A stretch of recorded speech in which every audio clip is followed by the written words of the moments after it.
How to insert tick symbol in Microsoft Word. Hi everyone, I'm here to assist you today. Without any delay, let's jump right in.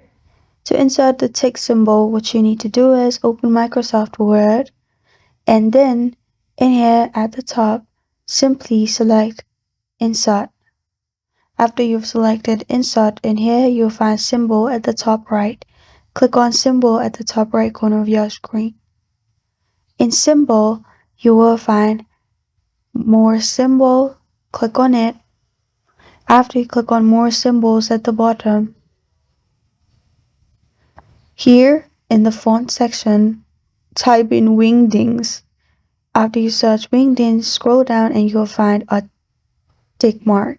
Simply click on it and press on Insert.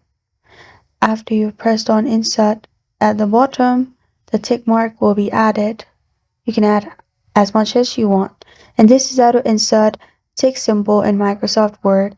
Thank you for joining me today. If this video helps you out, please leave a like and subscribe for more. Got a question or want to suggest a topic? Comment below. Thank you for watching.